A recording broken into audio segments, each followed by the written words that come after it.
Hi, my name is Stephanie, and this is part 2 of my tutorial on how to create a MERN stack login application.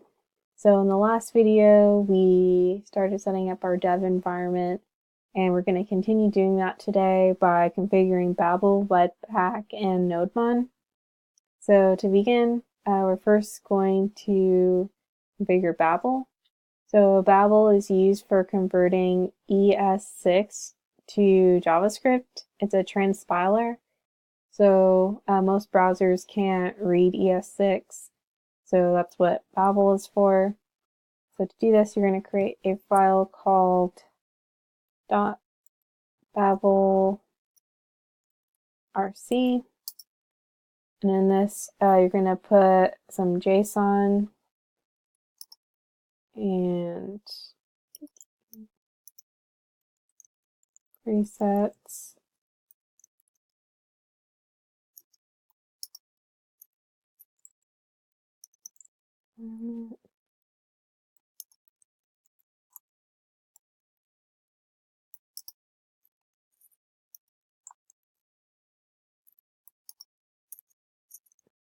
And plugins.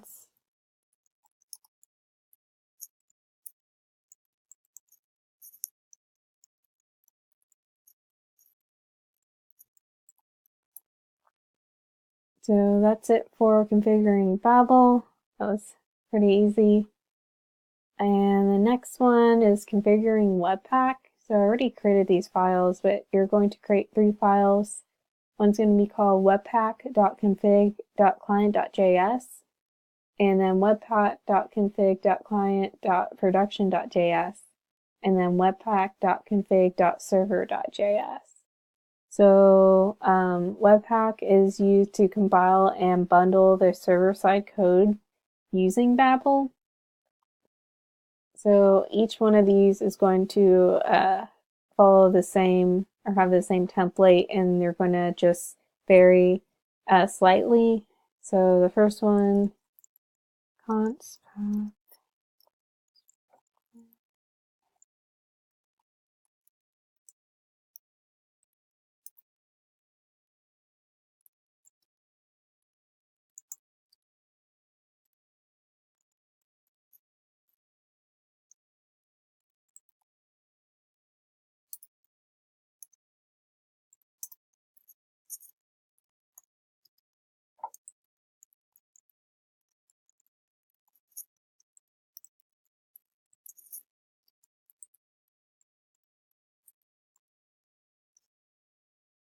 So each one of these files is going to contain these constants, and then const config.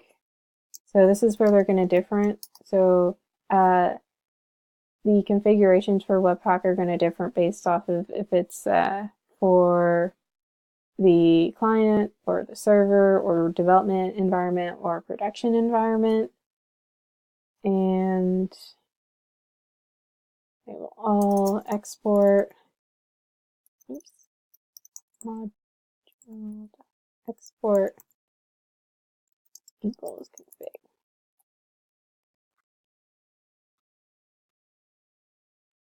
So for the client, I'm just going to copy and paste what goes into the config, and then I'll explain what each of these keys and values mean.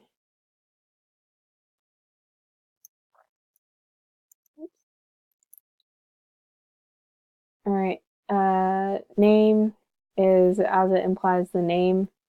So it's a browser because it's for the client.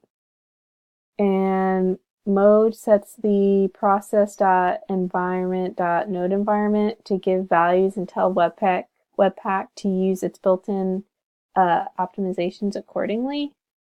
So this would default to production if we didn't explicitly set it. So we set it to development. Dev tool is used to specify how source maps are generated, and source maps provide a way of mapping code within a compressed file back to its original position in a source file. This is to help with debugging. entry is where Webpack starts building. So the entry is going to be a file called main.js. So we're going to create that in the next video. And output specifies the output path for the bundled code. So we're going to create a directory called dist, and it's going into a file called bundle.js. And public path,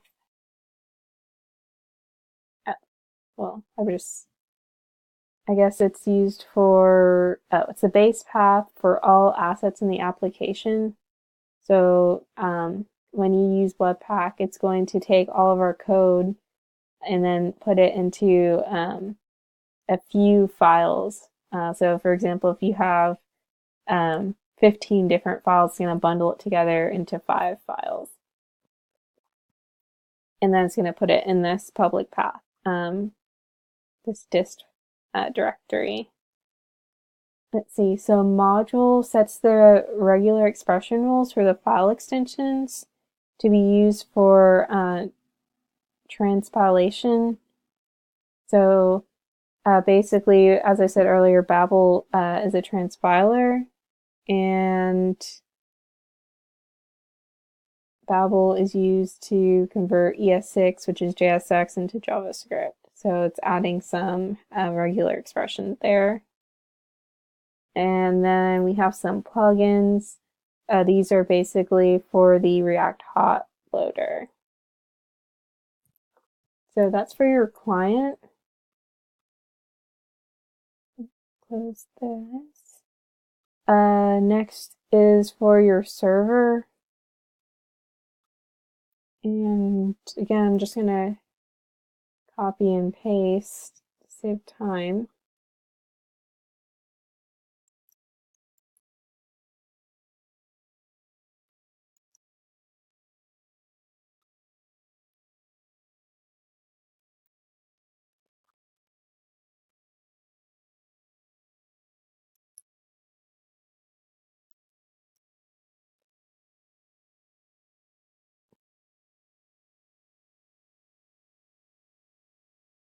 So this one contains a key and value called node, which is what we're going to be using for our server-side coding. And it's going to put everything into a file called server.generated.js. And it has a target library of common JS2 and has node externals, which I'm honestly not sure what that is. So that's it for server.config. And again, the source code will be in the description. So you guys can put that in there yourselves. And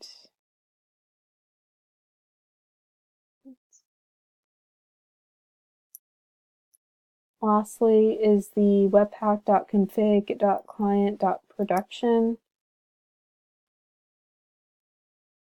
And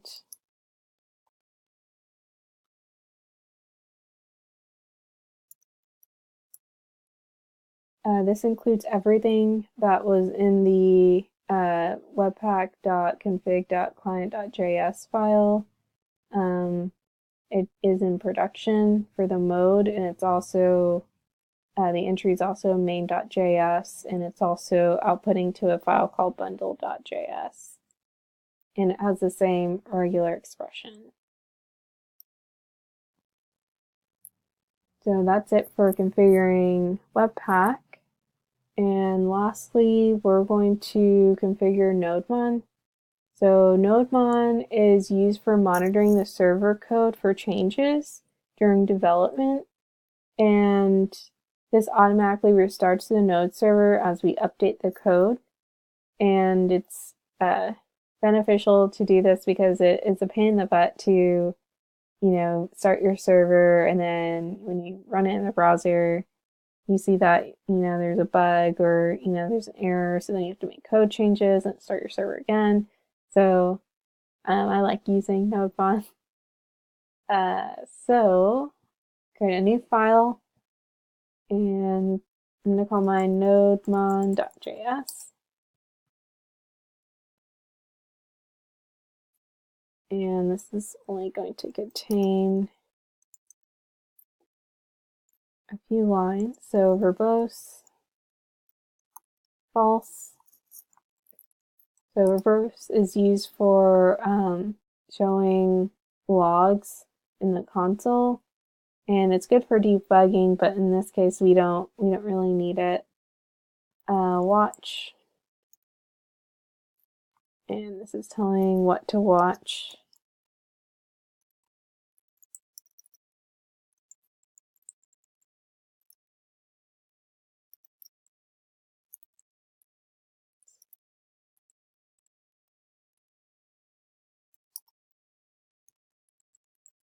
Execute.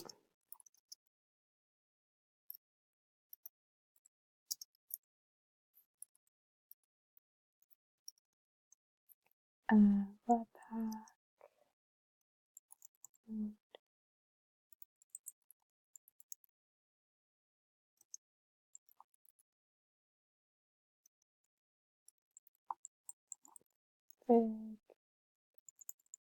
Yes.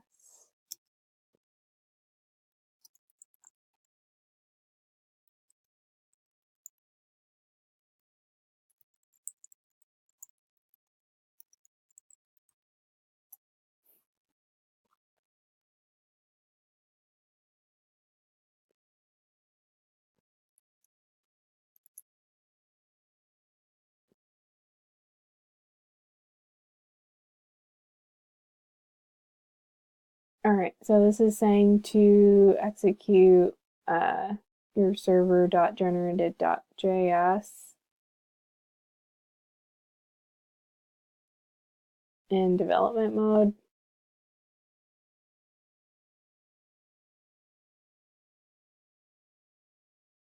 So that's pretty much it for configuring Babel, Webpack, and Nodemon. In the next video, we're going to start setting up React for our front-end view. Thank you for watching. I'll see you guys next time.